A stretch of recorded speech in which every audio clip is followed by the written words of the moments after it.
Hello students, कैसे हैं आप सब। मैं बहुत बढ़िया हूं, उम्मीद करता हूं कि आप भी सब बहुत बढ़िया होंगे।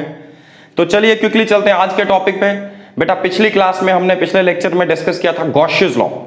गॉसियस लॉ हमें बताता है net electric flux through any closed surface. तो गॉसियस लॉ ने एक सिंपल इंफॉर्मेशन दी हमें that net electric flux through any closed surface, remember for a closed surface that is equal to, हम चाहें तो इसको closed integral of E dot ds लिख सकते हैं, या फिर this is equal to, Gauss's law ने यह बताया था it is charge enclosed upon epsilon naught, charge enclosed upon epsilon. तो आपको ई डॉट ds करने की जरूरत नहीं है, इसे इंटीग्रेट करने की जरूरत नहीं, आप डायरेक्टली देख सकते हैं एनक्लोज चार्ज कितना है। सर क्लोज सरफेस के अंदर जितना चार्ज है उसको डिवाइड कर दीजिए permittivity of the surrounding medium से, आपको अपने आप उस सरफेस से पास करने वाले फ्लक्स की वैल्यू मिल जाएगी। This is Gauss's law. आज हम डिस्कस करने जा रहे हैं गॉसियस लॉ की एप्लीकेशंस। कहां पे इसको अप्लाई करेंगे बेटा जी, ये इलेक्ट्रोस्टैटिक्स का बहुत इंपॉर्टेंट टूल है आपके लिए गॉसियस लॉ। ये आपके लिए बहुत सारे कॉम्प्लिकेटेड कामों को आसान करेगा। याद कीजिए जब मेरा कॉन्टिन्यूस चार्ज डिस्ट्रीब्यूशन के वीडियो में मैंने आपसे एक चीज डिस्कस की थी कि line charge, sheet of charge या वॉल्यूम चार्ज डिस्ट्रीब्यूशन का फील्ड डिटरमिन कर पाना कितना मुश्किल है किसी एक जगह पे। हमने पूरे चार्ज को छोटे छोटे एलिमेंट्स में स्प्लिट किया, एक पॉइंट पे small value of electric field due to one of the small elements d E determine किया और उसको हम इंटीग्रेट करना चाहते हैं। हम इंटीग्रेट करें तो हमें नेट फील्ड मिल सकता है, लेकिन उसमें एक चैलेंज आ रहा था, मल्टीपल वेरिएबल्स थे। फिर भी हम उसे कर सकते हैं मल्टीपल वेरिएबल्स को सिंगल में रिड्यूस करके, बट स्टिल वो कॉम्प्लिकेटेड काम था। लेकिन गॉसियस लॉ को अगर हम अप्लाई करें तो गॉसियस लॉ वही काम हमारे लिए इजी करके देगा। तो बेटा ज्यादातर बोर्ड्स के सिलेबस में गॉसियस लॉ की कुछ एप्लीकेशंस हैं जो कि जिनके डेरिवेशन से भी क्वेश्चंस आते हैं और उन पे बेस्ड न्यूमेरिकल्स भी आ सकते हैं, वो मैं आपसे डिस्कस करने जा रहा हूं। इसकी तीन मेन रादर चार एप्लीकेशंस आपसे डिस्कस करूंगा। पहला, electric field due to a line charge, infinite line charge. दूसरा, electric field due to a infinite sheet of charge. तीसरा, electric field due to a hollow charge sphere. चौथा, number 4, electric field due to a solid non conducting uniformly charge sphere. तो ये चारों applications one by one मैं आपसे discuss करूंगा। आज की क्लास में पहली दो एप्लीकेशंस ही डिस्कस हो पाएंगी, लेकिन इसके बाद आपको पूरा कंसेप्ट क्लियर हो जाएगा कि ये गॉसियस लॉ किस तरह से हम अप्लाई कर सकते हैं और किस तरह से हम अपना काम आसान बना सकते हैं, राइट। तो फिलहाल सिंपल वर्ड्स में आपसे बोलूं अगर मैं, तो गॉसियस लॉ आपकी मदद करेगा किसी भी यूनिफॉर्म चार्ज डिस्ट्रीब्यूशन के केस में इलेक्ट्रिक फील्ड डिटरमिन करने में, यह आपकी हेल्प करेगा, बहुत आसान बना देगा ये काम। चलिए जरा क्विकली चेक करते हैं ये कैसे ये काम करता है। सबसे पहली चीज, गॉसियस लॉ किसकी बात करता है, electric flux through any close surface. तो बेटा जी जब भी आपको गॉसियस लॉ अप्लाई करना है तो क्लोज सरफेस का होना तो जरूरी है। जब तक क्लोज सरफेस नहीं होगा तब तक आप गॉसियस लॉ अप्लाई कर ही नहीं सकते। तो सबसे पहले आपको क्लोज सरफेस चुनना जरूरी है। मैं आपके सामने डिमॉन्स्ट्रेट करके दिखाऊंगा अभी अलग अलग केसेस में। सबसे पहले आपको एक क्लोज सरफेस चूज करना जिसके ऊपर आप गॉसियस लॉ अप्लाई करेंगे। ऐसे क्लोज सरफेस को हम क्या नाम देंगे, Gaussian surface. Such a close surface is said to be a Gaussian surface. तो सबसे पहला स्टेप होगा हमें गॉसियन सरफेस चूज करना है। कैसा गॉसियन सरफेस चूज करना है, जिस पॉइंट पे फील्ड डिटरमिन करना हो उस पॉइंट से पास करने वाला गॉसियन सरफेस। जिस पॉइंट पे आपको फील्ड डिटरमिन करना है उस पॉइंट से पास करने वाला एक गॉसियन सरफेस आपको चूज करना पड़ेगा बेटा जी। और गॉसियन सरफेस कैसा सरफेस होगा, number 1 it should be A close surface. Common sense की बात है, ये है ही क्लोज सरफेसेस के लिए एप्लीकेबल, तो गॉसियस लॉ क्लोज सरफेस तो रहेगा। नंबर 2, क्लोज सरफेस चुनते वक्त आपको ध्यान रखना आप कैसा सरफेस चुने।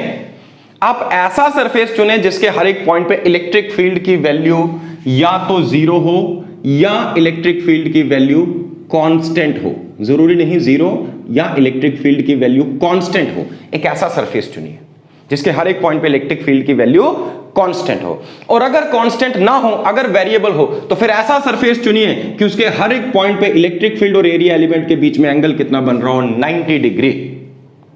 ये आपको खुद वन बाय वन क्लियर हो जाएगा इसका रीजन क्या है। चलिए आगे। और दूसरी चीज आपको ये कोशिश करनी है आप ऐसा सरफेस चुने जिसके हर एक पॉइंट पे थीटा की वैल्यू या तो 0 डिग्री हो या 180 डिग्री हो या 90 डिग्री हो। ये थीटा किसके बीच में है, E और ds के बीच में, या 0 या 180 या 90। तो आपको ऐसा सरफेस चुनना है। हालांकि ध्यान दीजिएगा बेटा, गॉसियस लॉ हर तरह के सरफेसेस के लिए ट्रू है। सरफेस क्लोज्ड होना चाहिए, वो कैसा भी हो, सिमेट्रिक हो, एसिमेट्रिक हो, ये सब चीजें हम पिछले लेक्चर में डिस्कस कर चुके हैं। हर तरह के सरफेस के लिए ट्रू है। ये कंडीशंस ना भी अप्लाई हो तो भी गॉसियस लॉ तो ट्रू है। बट हमारा जो टारगेट है, हम जिस काम के लिए इसको एज ए टूल इस्तेमाल करने जा रहे हैं, हम अपने काम को आसान बनाने जा रहे हैं, वो काम तभी आसान हो पाएगा अगर आप इन चीजों का ध्यान रखेंगे। Number 1, electric field should be constant at all points on the Gaussian surface. Number 2, either theta is 0 और 180 और 90 डिग्री। ठीक है, तो बेटा इन चीजों का ध्यान रखेंगे, आपका ये काम बहुत इजी होने वाला है। कौन सा काम इजी होने वाला है, चलिए क्विकली सबसे पहली एप्लीकेशन इसकी लेते हैं। हालांकि ये आपको ऑलरेडी पता है, electric field intensity due to a point charge. मान लीजिए मेरे पास ये एक पॉइंट चार्ज है Q at a distance R, एक पॉइंट है P, मुझे इस पॉइंट P पे इलेक्ट्रिक फील्ड इंटेंसिटी की वैल्यू को डिटरमिन करना है, तो मैं यहां पे गॉसियस लॉ की हेल्प से ये कर सकता हूं। हालांकि ऑलरेडी ये फॉर्मूला हमारे पास है, electric field due to a point charge is K Q upon R square, where K is 1/4 pi epsilon naught. ये हम ऑलरेडी जानते हैं, पॉजिटिव चार्ज का field away from positive charge और नेगेटिव चार्ज का फील्ड टुवर्ड्स नेगेटिव चार्ज, ये हम already जानते हैं। बट फिर भी सिर्फ डिमॉन्स्ट्रेट करने के लिए कि गॉसियस लॉ कैसे अप्लाई कर सकते हैं हम, मैं सबसे पहले एक पॉइंट चार्ज के केस में आपको इलेक्ट्रिक फील्ड इंटेंसिटी की वैल्यू को डिटरमिन करके दिखाऊंगा। फिर आपको यह बताऊंगा कि आप कैसे गॉसियस लॉ की हेल्प से आप कूलम्स लॉ को प्रूव कर सकते हैं। राइट, चलिए तो सबसे पहले हमारा टारगेट है, इस पॉइंट चार्ज Q की वजह से इस पॉइंट P पे हमें इलेक्ट्रिक फील्ड इंटेंसिटी की वैल्यू को डिटरमिन करना है। तो सबसे पहला स्टेप क्या है, हमें चूज करना पड़ेगा एक गॉसियन सरफेस, एक क्लोज सरफेस जो पॉइंट P से पास कर रहा हो, और एक ऐसा सरफेस जिसके हर एक पॉइंट पे E की वैल्यू फिक्स्ड हो। देखो E किस पे डिपेंड करता है, Q और R पे। तो अगर सारे पॉइंट्स का डिस्टेंस Q से बराबर होगा, सभी R डिस्टेंस वाले पॉइंट्स मैं लूंगा, तो हर एक पॉइंट पे फील्ड बराबर होगा। तो कैसा गॉसियन सरफेस हमें चूज करना चाहिए, आप कॉमन सेंस अप्लाई करके समझ सकते हैं बेटा जी। In this case we shall choose a spherical Gaussian surface। हमें कैसा सरफेस चूज करना पड़ेगा, we shall choose a spherical Gaussian surface of radius r with this charge Q placed at the center। अब देखिए इसके सरफेस के हर एक point पे E की वैल्यू कांस्टेंट हो जाएगी कि नहीं, यस। चलिए अब हमें गॉसियस लॉ अप्लाई करना है, तो गॉसियस लॉ बात किसकी करता है, फ्लक्स की। तो हम पूरे सफेयर के जो पूरा सफेरिकल सरफेस है, इसके सारे एरिया को हम छोटे छोटे एरिया एलिमेंट्स में स्प्लिट करेंगे। मान लीजिए उसमें से एक एरिया एलिमेंट ये है, जिसको मैं यहां डायग्राम में शो कर रहा हूं ds वेक्टर से। ऐसे ऐसे बहुत सारे एरिया एलिमेंट्स हैं, बट उनमें से एक मैंने डायग्राम में शो किया। अब इसी पॉइंट पे इस चार्ज Q का फील्ड, अगर ये चार्ज पॉजिटिव है तो आउटवर्ड डायरेक्टेड होगा, this is E vector, right. अगर नेगेटिव है तो इनवर्ड डायरेक्टेड होगा। ठीक है, देखिए क्या ये कंडीशन सेटिस्फाई होगी, क्या हर एक पॉइंट पे E कांस्टेंट है, हर एक पॉइंट पे E और ds के बीच में थीटा यहां कितना रहेगा, 0 डिग्री। हाँ, अगर ये चार्ज नेगेटिव होता, इलेक्ट्रिक फील्ड इनवर्ड डायरेक्टेड होता, तो वो 180 भी हो सकता था। एनीवे, ये कंडीशन सेटिस्फाई होगी। अब इसके आगे बढ़ते हैं। अब इसके आगे हम क्या काम करेंगे, ये बिल्कुल वैसे ही करेंगे जैसे हम गॉसियस लॉ को प्रूव करने के लिए कर रहे थे। हम नेट फ्लक्स डिटरमिन कर रहे हैं। In this case we have chosen a spherical Gaussian surface. कैसा गॉसियन सरफेस चूज किया हमने, स्फेरिकल।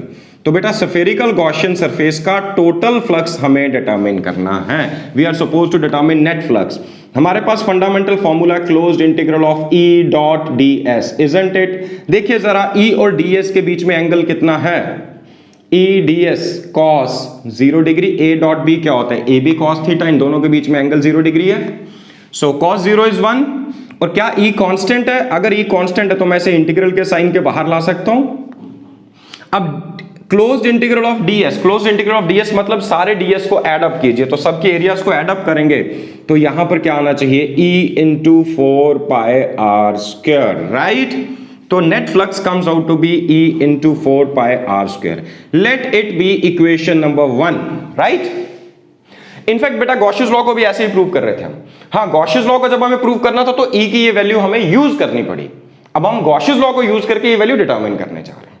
अगर आप यहीं पे E की वैल्यू पुट कर दोगे तो गॉसियस लॉ अपने आप प्रूव हो गया। 1/4 pi epsilon naught Q by r square यहां पुट करोगे तो गॉसियस लॉ प्रूव हो जाएगा। 4 पाई और r स्क्वायर कैंसिल आउट हो जाएंगे, आपके पास बचेगा just Q upon epsilon not, जो कि हमने पिछले वीडियो में किया। ठीक है, बट अब हमें गॉसियस लॉ नहीं प्रूव करना, अब हमें E की वैल्यू डिटरमिन करनी है। चलिए E कांस्टेंट है, बाहर आ गया।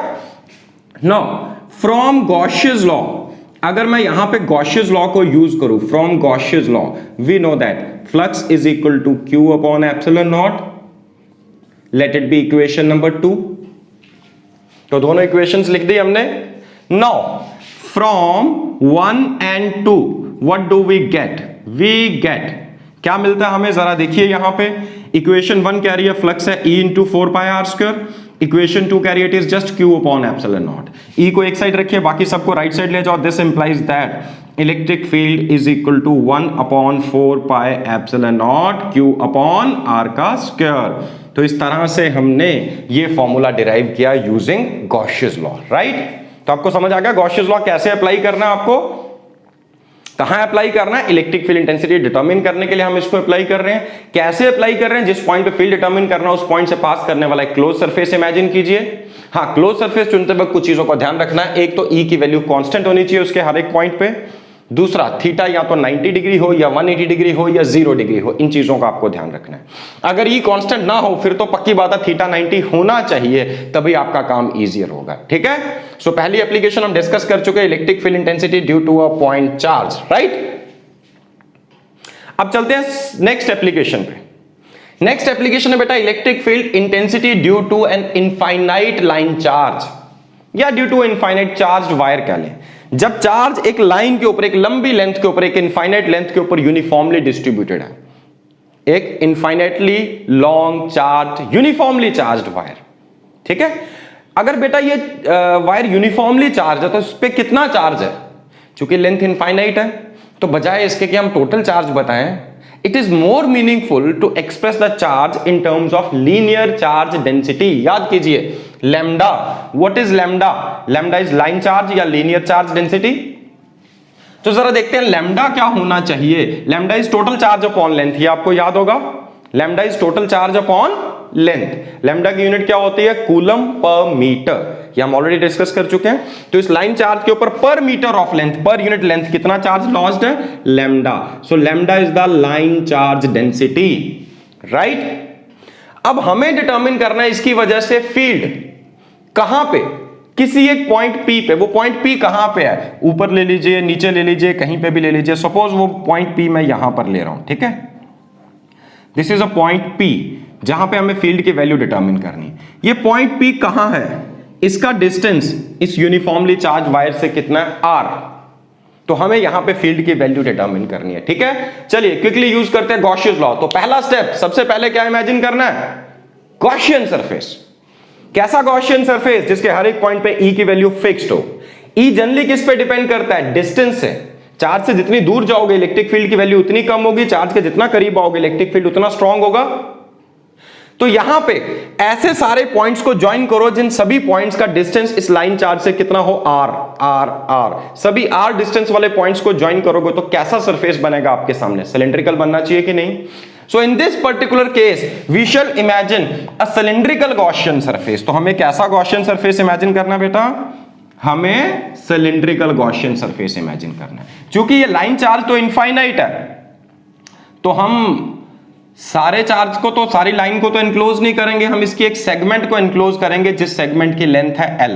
तो यहां ऐसा कहिए कि आप एक सिलेंड्रिकल Gaussian surface चूज कर रहे हैं जिसकी लेंथ कितनी है? L। Suppose I have imagined a cylindrical Gaussian surface of length L। तो इस cylindrical Gaussian surface की लेंथ हमारे पास कितनी है? L, right? तो इसके अंदर टोटल चार्ज कितना होना चाहिए? Charge enclosed must be equal to lambda into L। तो इसने कितना चार्ज एनक्लोज किया हुआ? Lambda into L। चलिए अब इस क्लोज सरफेस, क्या ये क्लोज सरफेस है? यस। इसमें कितने सरफेसेस हैं? Surface 1, surface 2 and surface 3, isn't it? इसके पास 3 सरफेसेस हैं कि नहीं? There are 3 surfaces in total, isn't it? तो इसके बाद 3 सरफेसेस हैं, क्योंकि जब आपको सरफेस क्लोज्ड इंटीग्रल लेना है तो मतलब तीनों सरफेसेस पे आपको इंटीग्रल लेना पड़ेगा, राइट? चलिए अब तीनों सरफेसेस पे E डॉट ds का इंटीग्रल लेना बेटा आपको। तो सबसे पहले तीनों सरफेसेस पे एक छोटा छोटा एरिया एलिमेंट आप डायग्राम में डिपिक्ट करो। मान लीजिए इस सरफेस पे यहां पर मैंने एक एरिया एलिमेंट ले लिया, छोटा सा एरिया एलिमेंट जिसको मैं डिनोट कर रहा हूं ds से, ठीक है।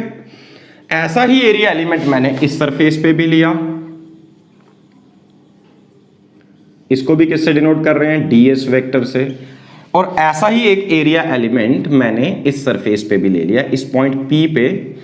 हालांकि ये एक एरिया एलिमेंट नहीं है बेटा जी, इस चीज पे ध्यान रखिएगा। ये ऐसे ऐसे बहुत सारे एरिया एलिमेंट्स हैं, ऐसे ऐसे बहुत सारे एरिया एलिमेंट्स हैं। हम सिर्फ कुछ दो तीनों सरफेसेस पे एक एक एरिया एलिमेंट हम डायग्राम में शो कर रहे हैं। ऐसे ऐसे बहुत सारे एरिया एलिमेंट्स हैं। पूरे सरफेस को हमने छोटे छोटे एरिया एलिमेंट्स में स्प्लिट कर दिया, राइट। इन तीनों एरिया एलिमेंट्स की साइड पे जरा इलेक्ट्रिक फील्ड की वैल्यू देखिए, या इलेक्ट्रिक फील्ड की डायरेक्शन देखो क्या होगी। वैल्यू तो हम डिटरमिन करेंगे। देखिए यहां पर इलेक्ट्रिक फील्ड लाइन चार्ज से अवे एक्ट कर रहा होगा, तो इसे मैं नाम दे देता हूं ई वेक्टर। यहां पर देखें ये ई इधर डायरेक्टेड होगा, आप चाहें तो E1 E2 E3 भी नाम दे सकते हैं, नहीं भी देंगे चलेगा। वैसे यहां पर भी अगर आप देखें ये है ई वेक्टर। तो देखिए सरफेस 1 और सरफेस 3 जो साइड के फ्लैट सरफेसेस हैं, इन दोनों पे ई वेक्टर और डीएस वेक्टर के बीच में थीटा कितना बन रहा है, 90 डिग्री आ रहा है कि नहीं। जब थीटा 90 हो तो फ्लक्स जीरो होता है, या field lines parallel to plane pass करे तो फ्लक्स जीरो होता है, ठीक है। तो यहां पे ई और डीएस के बीच में एंगल कितना है, जीरो, राइट। तो पहला स्टेप गॉसियन सरफेस हम इमेजिन कर चुके, एरिया एलिमेंट डायग्राम में शो कर दिए, इलेक्ट्रिक फील्ड की वैल्यू शो की।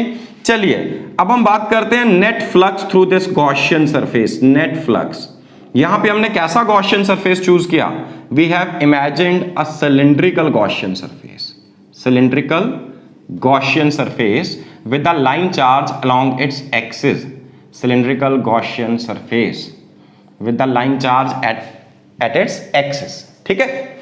तो चलिए नेट फ्लक्स की बात करते हैं बेटा। तो हम जानते हैं गॉसियस लॉ कहता है net flux is closed integral of E dot ds।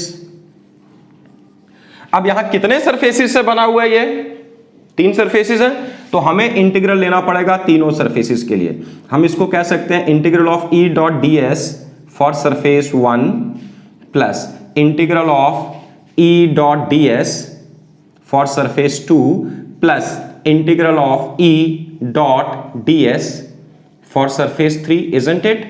तीनों सरफेसेस के लिए करेंगे, क्लोज इंटीग्रल चाहिए ना पूरे सरफेस के लिए। तो यह 3 सरफेसेस है, तीनों के लिए करते हैं। सबसे पहले सरफेस 1 में it is E ds cos 90, area 1 के लिए it is E ds cos 90, तो cos 90 जीरो होता है, ये टर्म जीरो हो जाएगी। एरिया 2 के लिए देखते हैं, it is E ds cos 0 degree. देखो यहां पे थीटा कितना है, 0 डिग्री है इन दोनों के बीच में। सिमिलरली सरफेस 3 के लिए अगर हम बात करें, it is E ds again cos 90, तो थर्ड टर्म भी बेटा जी जीरो हो जाएगी, बिकॉज cos 90 कितना होता है, जीरो। तो यहां पे टर्म 1 और टर्म 3 कितनी होने वाली है, जीरो। ये cos 90 जीरो हो जाएगा, और यहां पर भी ये cos 90 की वैल्यू क्या आएगी, जीरो। तो बचा क्या, सिर्फ सेकेंड टर्म। तो इसका मतलब ये हुआ, this implies that this flux is equal to, जरा इसको देखिए सेकेंड टर्म को, क्या इस कर्व्ड सरफेस के हर एक पॉइंट पे E की वैल्यू फिक्स्ड होनी चाहिए या नहीं। हर एक पॉइंट पे E की वैल्यू फिक्स्ड होगी, हाँ, क्योंकि हर एक पॉइंट का डिस्टेंस इस लाइन चार्ज से कितना है, r। तो E into integral of ds for area 2। अच्छा, एरिया 2 में जितने ds हैं सबको एड अप करो तो क्या आना चाहिए, total curved surface area of the cylinder. अब curved surface area of the cylinder क्या होना चाहिए, E इंटू 2 पाई RL। तो फ्लक्स की वैल्यू हमारे पास आ गई E into 2 pi RL। Let it be equation number 1, right. तो जैसे वहां पे किया था, एक बार फ्लक्स निकालेंगे E डॉट ds के इंटीग्रल से, अगली बार फ्लक्स निकालेंगे गॉसियस लॉ से, दोनों को बस इक्वेट करेंगे, अपने आप E का फॉर्मूला आपके सामने आ जाएगा, ठीक है। तो चलिए जरा, now from Gauss's law we know that flux is equal to charge enclosed upon epsilon naught. And what is charge enclosed, अगर लेंथ L है तो क्या हम इसे लिख सकते हैं, lambda into L। Let it be equation number 2। अगर चार्ज एनक्लोज्ड हमें डिटरमिन करना है और लाइन चार्ज डेंसिटी हमें गिवन है लैम्डा, तो लेंथ कितनी है, इसको लेंथ से मल्टीप्लाई कीजिए तो क्या आ जाएगा, lambda into L upon epsilon naught, right. चलिए बेटा अब इसको आगे सॉल्व करते हैं। सॉल्व करने के बाद हमारे पास यहां पे ये दो वैल्यूज, दो इक्वेशंस आ गई।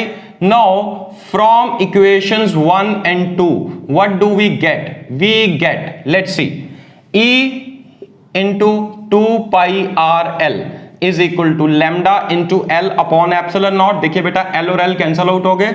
This implies that electric field intensity is equal to lambda upon 2 pi epsilon naught r, lambda upon 2 pi epsilon naught r। तो this is the final formula. देखिए लैम्डा कांस्टेंट है, 2 पाई एप्सिलॉन नॉट कांस्टेंट है, तो क्या हम ये कह सकते हैं E is inversely proportional to R in this case। Point charge के केस में E क्या था? Inversely proportional to R square. E की R पे डिपेंडेंस कैसी थी? Inversely proportional to R square. तो लाइन चार्ज के केस में डिपेंडेंस कैसी है? E is inversely proportional to R only, right? हाँ, हम चाहें तो इस फॉर्मूले को इस तरह से भी लिख सकते हैं, ट्वाइस के लैम्डा अपॉन R। देखिए के क्या होता है बेटा? 1 अपॉन 4 पाई एप्सिलॉन नॉट। यहां पे क्या 1 बाय 2 पाई एप्सिलॉन नॉट, तो क्या हम उसको 2k लिख सकते हैं? तो it can also be written as twice के लैम्डा अपॉन R। और फाइनली हमें यह भी रिजल्ट पता चल गया कि electric field intensity is inversely proportional to R, right? तो बेटा अगर लाइन चार्ज के केस में आपसे कोई कहे ग्राफ प्लॉट कीजिए electric field intensity versus R, तो ये ग्राफ कैसा आना चाहिए? चूंकि इनवर्सली प्रोपोर्शनल टू R है तो ये ग्राफ इस तरह का आना चाहिए, E is inversely proportional to R, right?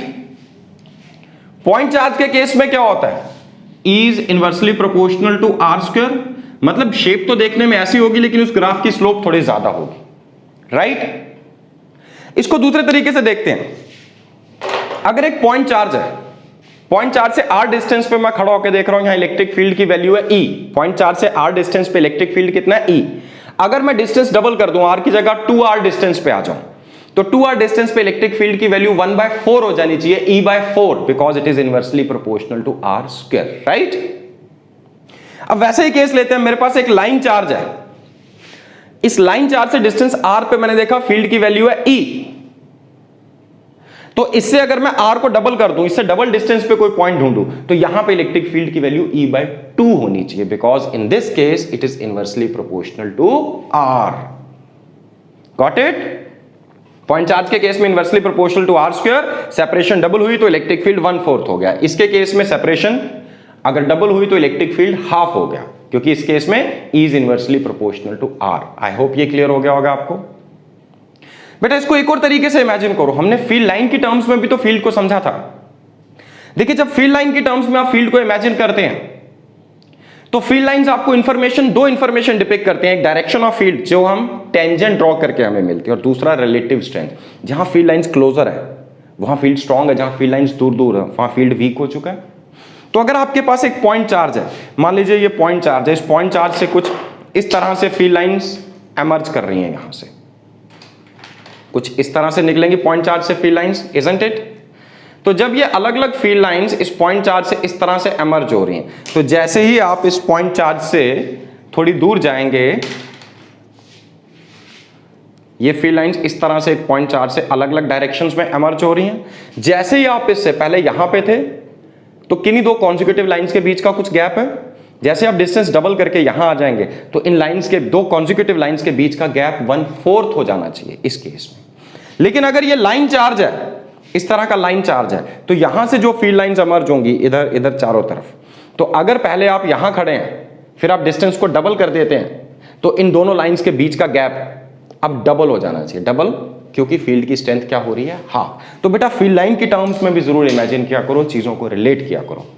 तो फाइनली लाइन चार्ज के केस में इलेक्ट्रिक फील्ड इंटेंसिटी का फॉर्मूला हमारे पास आ चुका है, that is lambda upon 2 pi epsilon naught R या ट्वाइस के lambda upon R। Distance R पे अगर लाइन चार्ज डेंसिटी लैम्डा है तो फील्ड कितना होगा? Lambda upon 2 pi epsilon naught R। ठीक है? क्या किया? गॉसियन सरफेस चूज किया पहले स्टेप में, क्लोज्ड इंटीग्रल निकाला। हर बार बेटा जब भी अप्लाई करेंगे गॉसियन लॉ, एक गॉसियन सरफेस चूज करना, गॉसियन सरफेस का फ्लक्स दो तरीके से निकालना है, एक बार E.ds के इंटीग्रल से, दूसरी बार डायरेक्टली गॉसियन लॉ से। दो इक्वेशंस आएंगे, दोनों इक्वेशंस को आपस में रिलेट करो, अपने आप E की वैल्यू आपके सामने आएगी। ठीक है? तो चलिए आप इसको नोट कर सकते हैं। हम इसके बाद बढ़ेंगे अगले केस पे, electric field intensity due to uniform sheet of charge. हाँ जी बेटा जी, क्विकली चलते हैं नेक्स्ट एप्लीकेशन में, that is electric field intensity due to a thin infinite sheet of charge. What does it mean? Thin infinite sheet का meaning क्या है? इनफाइनाइट का मीनिंग तो आपको क्लियर हो रहा होगा, और शीट ऑफ चार्ज का भी। लेकिन थिन का मीनिंग क्या है वो आपको पहले समझा देता हूं। थिन शीट से हमारा मतलब यहां वो थिकनेस नहीं है, वैसे तो थिन का लिटरली मीनिंग है पतला, लेकिन यहां जरूरी नहीं इसका मीनिंग पतला हो। यहां पतले का मीनिंग क्या है इसको समझिए कि सिर्फ एक ही सरफेस पे चार्ज है, या ऐसा मानो ये शीट बनी ही चार्ज से है। आप इस साइड से देखें तो भी वही चार्ज आपको दिख रहा है, इस साइड से देखें तो भी वही चार्ज आपको दिख रहा है। दोनों सरफेसेस पे अलग अलग लेयर्स ऑफ चार्ज नहीं है, एक ही सिंगल लेयर ऑफ चार्ज है। ऐसी शीट को हम बोलेंगे थिन शीट, राइट। उसके बाद हम डिटरमिन करेंगे थिक शीट के लिए। थिक शीट वो है जिसमें दो अलग अलग लेयर्स ऑफ चार्ज हो। So electric field due to thick sheet must be equal to 2 times electric field due to thin sheet. तो फिलहाल हम थिन शीट का डिटरमिन करने जा रहे हैं। जो भी इसकी वैल्यू आएगी लास्ट में हम उसको 2 से मल्टीप्लाई कर देंगे, तो हमें क्या मिलेगा, electric field due to a thick sheet, right. चलिए क्विकली डिटरमिन करते हैं। कैसे डिटरमिन करेंगे? सबसे पहला स्टेप, अगेन हमें कोई ना कोई गॉसियन सरफेस चूज करना पड़ेगा। कैसा गॉसियन सरफेस चूज करें, इन चीजों का ध्यान रखते हुए फिर से चूज करेंगे। सोचिए कैसा गॉसियन सरफेस होना चाहिए, मैं अभी आपके सामने चूज करके दिखाता हूं। चलिए, तो बेटा यहां पर मैं अगेन सिलिंड्रिकल गॉसियन सरफेस लेने जा रहा हूं, जैसा कि हमने पहले चूज किया था। तो अब हमने सिलिंड्रिकल गॉसियन सरफेस कैसा चूज किया? We have chosen a cylindrical Gaussian surface with its axis perpendicular to the sheet. इसका एक्सिस कैसे है? Perpendicular to the sheet. तो इस तरह का गॉसियन सरफेस हम चूज कर रहे हैं यहां पे। अब यहां पर जब हमने सिलिंड्रिकल गॉसियन सरफेस चूज किया, तो अगेन इस गॉसियन सरफेस में कितने सरफेसेस हैं? Area 1, surface area 2, curve surface, and area 3। 3 areas हैं। हमें नेट फ्लक्स डिटरमिन करना है, एक बार E.ds के इंटीग्रल से, अगली बार गॉसियस लॉ से, बाद में हम उन दोनों इक्वेशंस को इक्वेट करेंगे और हमें नेट इलेक्ट्रिक फील्ड इंटेंसिटी की वैल्यू मिल जाएगी, राइट। सपोज इस गॉसियन सरफेस ने जो एरिया एनक्लोज किया है, let us say that area is A, area of cross section of this cylindrical Gaussian surface is A। हां, अगर यहां पे इस जो भी चार्ज की इंफॉर्मेशन हमें गिवन है वो सरफेस चार्ज डेंसिटी के टर्म्स में गिवन है, तो यहां सरफेस चार्ज डेंसिटी कितनी है? Sigma. Sigma is surface charge density. Surface charge density क्या होती है? चार्ज पर मीटर स्क्वायर ऑफ एरिया या चार्ज पर यूनिट एरिया। तो क्या आप बता सकते हैं चार्ज एनक्लोज्ड कितना होना चाहिए? चार्ज एनक्लोज्ड कितना होगा बताइए जरा? Q that is equal to sigma into area or not? Charge enclosed by this cylinder, क्योंकि सिलेंडर का area of cross section A है, सरफेस चार्ज डेंसिटी सिग्मा है, तो कितना चार्ज इसने एनक्लोज किया? Sigma into A, right. चलिए quickly determine करते हैं। सबसे पहला स्टेप वही, इन तीनों सरफेसेस पे हम छोटे छोटे एरिया एलिमेंट्स इंडिकेट करेंगे।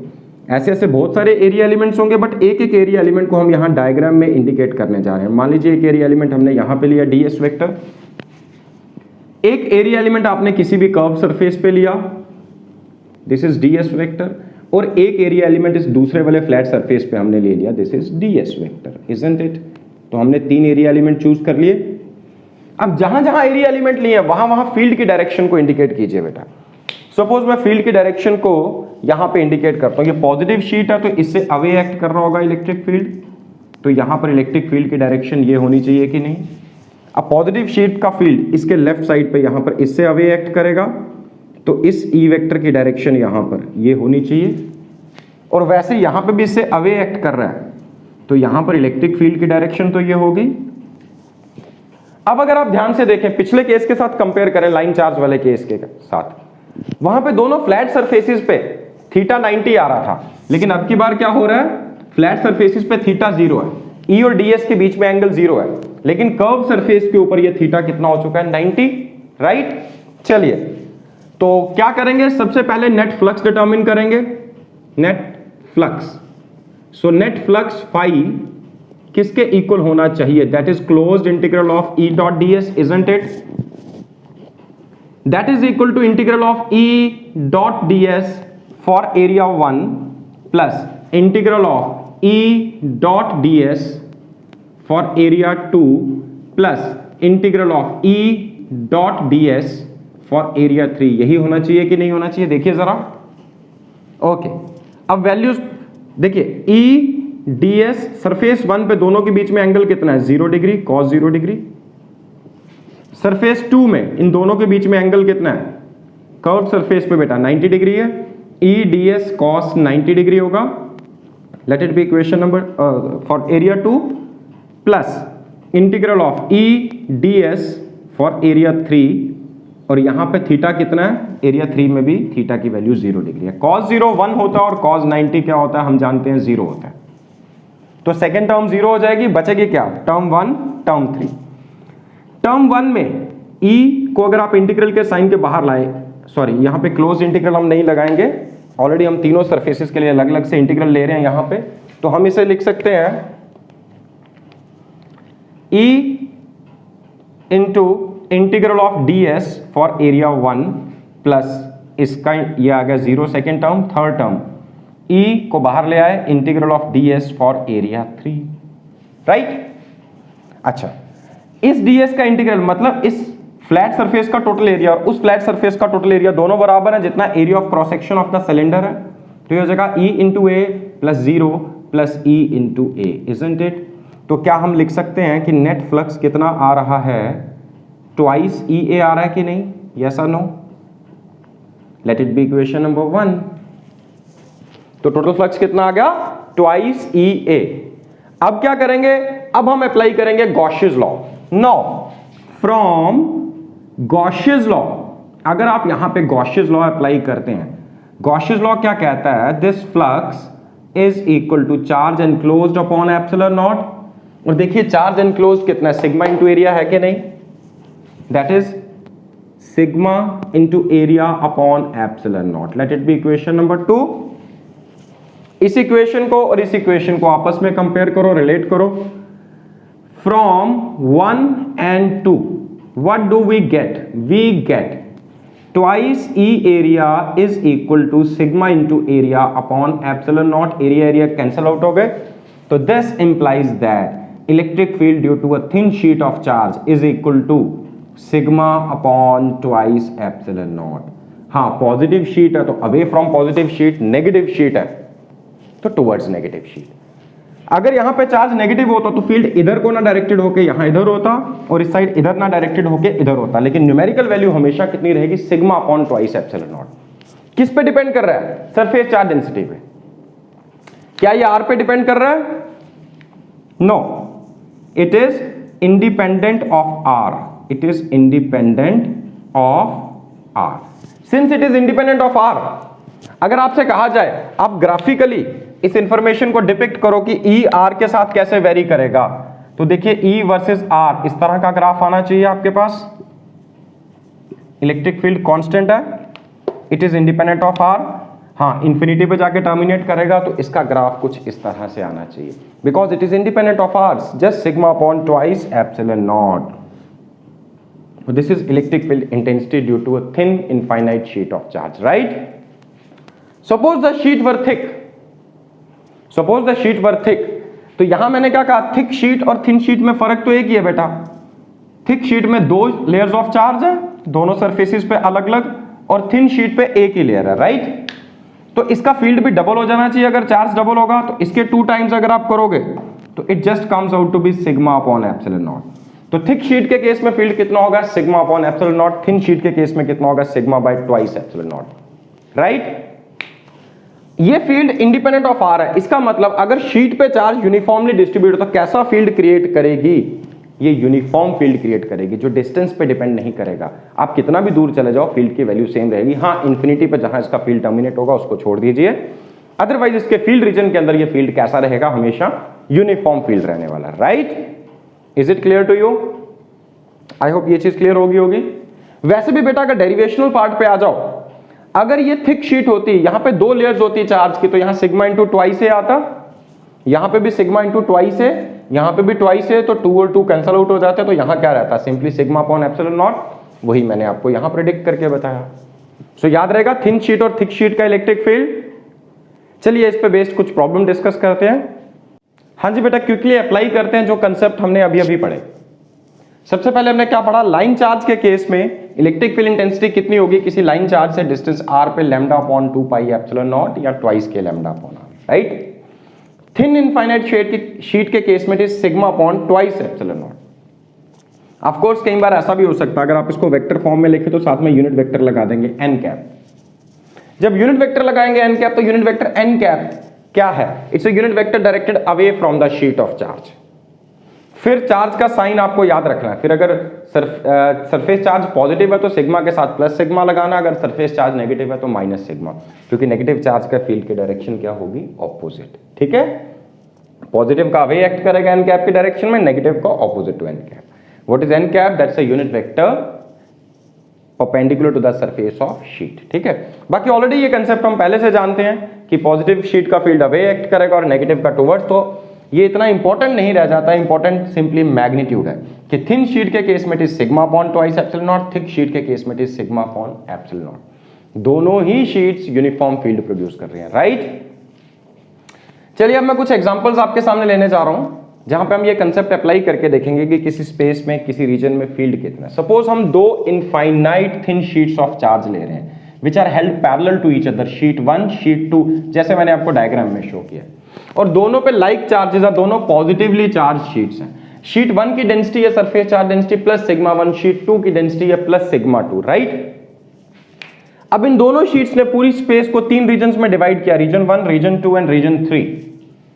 हमें डिटरमिन करना है इन तीनों रीजन्स में फील्ड की वैल्यू क्या है। Electric field in region 1, electric field in region 2, electric field in region 3। Let's determine out. कैसे फाइंड आउट करेंगे? भाई हमारे पास फॉर्मूला है थिन शीट के केस में, डायरेक्शन का आइडिया हमें है। सबसे पहले आते हैं रीजन 1 में। क्या इस शील्ड का असर होगा यहां पे? यस होगा। इसका फील्ड कहां एक्ट करना चाहिए? इससे अवे एक्ट करना चाहिए, उसे मैं नाम दे देता हूं E1। और E1 क्या होगा? थिन शीट का फील्ड होता है sigma upon twice epsilon not. हाँ, सिग्मा कौन सा? सिग्मा 1। शीट 2 को देखिए बेटा, ये पॉजिटिव है, इसका भी कुछ ना कुछ असर होगा, यहां पे कुछ ना कुछ इलेक्ट्रिक फील्ड होगा। तो शीट 2 का इलेक्ट्रिक फील्ड, चूंकि ये भी पॉजिटिव है तो इससे अवे एक्ट करेगा, तो शीट 2 का इलेक्ट्रिक फील्ड भी इस डायरेक्शन में एक्ट करना चाहिए। इसे मैं नाम दे दूंगा E2, that is sigma 2 upon twice epsilon not, isn't it? तो दोनों फील्ड्स की डायरेक्शन सेम हुई कि नहीं? जब दोनों फील्ड की डायरेक्शन सेम हुई तो नेट फील्ड कितना होगा? दोनों फील्ड ऐड अप हो जाएंगे, तो नेट फील्ड इन रीजन 1 कितना आना चाहिए? इन दोनों को ऐड करके देखिए, that is sigma 1 plus sigma 2 upon twice epsilon not, isn't it? Similarly अगर मैं रीजन 3 में आऊं तो शीट 1 का फील्ड अवे फ्रॉम शीट 1, इससे अवे E1 यहां एक्ट करेगा। शीट 2 का फील्ड E2 इससे अवे, क्योंकि ये भी पॉजिटिवली चार्ज्ड है। अगेन दोनों की डायरेक्शन सेम है, न्यूमेरिकल वैल्यू अगेन दोनों की सेम है, क्योंकि ये डिस्टेंस पे डिपेंड नहीं करती, आर पे कितने भी डिस्टेंस पे आ जाओ, it is just sigma upon twice epsilon naught. तो ये भी कितना होगा? Sigma 2 upon twice epsilon naught. तो नेट फील्ड इन दोनों का सम होगा, क्योंकि दोनों वेक्टर क्वांटिटीज है, सेम डायरेक्शन में एक्ट कर रही हैं, दोनों का sum net electric field region 3 में क्या आ जाना चाहिए? Sigma 1 plus sigma 2 upon twice epsilon naught, right? Region 1 में मिल गया, रीजन 3 में मिल गया। आते हैं क्विकली रीजन 2 में। शीट 1 का field away from sheet 1, E1 again sigma 1 upon twice epsilon not. Sheet 2 का field away from sheet 2, E2 that is sigma 2 upon twice epsilon not. Numerical values वही है बेटा। देखो दोनों की डायरेक्शन एक दूसरे के ऑपोजिट है, एक दूसरे को कैंसल आउट करेंगे। अब नेट फील्ड किस डायरेक्शन में होगा? अब डिपेंड करता है E1 बड़ा है कि E2 बड़ा है, और E1 E2 की वैल्यू किस पे डिपेंड करेगी? सिग्मा 1 और सिग्मा 2 पे। फिलहाल 1 मिनट के लिए मान लेते हैं कि सिग्मा 1 जो है that is greater than sigma 2, तो E1 की वैल्यू ज्यादा होगी, E2 की कम होगी। तो नेट फील्ड रीजन 2 में क्या आ जाना चाहिए? Sigma 1 minus sigma 2 upon twice epsilon not. नहीं तो इसके ऑपोजिट हो सकता है, अगर सिग्मा 2 बड़ा होगा तो नेट फील्ड इस डायरेक्शन में आएगा और न्यूमेरिकल वैल्यू होगी sigma 2 minus sigma 1 upon twice epsilon naught, right? क्योंकि वेक्टर क्वांटिटीज हैं, डायरेक्शंस का ध्यान रखते हो आप ऐड कीजिए, जहां डायरेक्शन ऑपोजिट है वहां माइनस करो, जहां डायरेक्शन सेम है। तो रीजन 1 और रीजन 3 में अगर दोनों शीट्स लाइक है, दोनों शीट्स पे चार्ज या पॉजिटिव है या नेगेटिव है, तो रीजन 1 और 3 में दोनों के फील्ड को एड अप करो, दोनों के फील्ड के लिए फॉर्मूला सेम है। हाँ, सिग्मा 1 और सिग्मा 2 अलग अलग है, तो वैल्यूज एड अप कर दीजिए।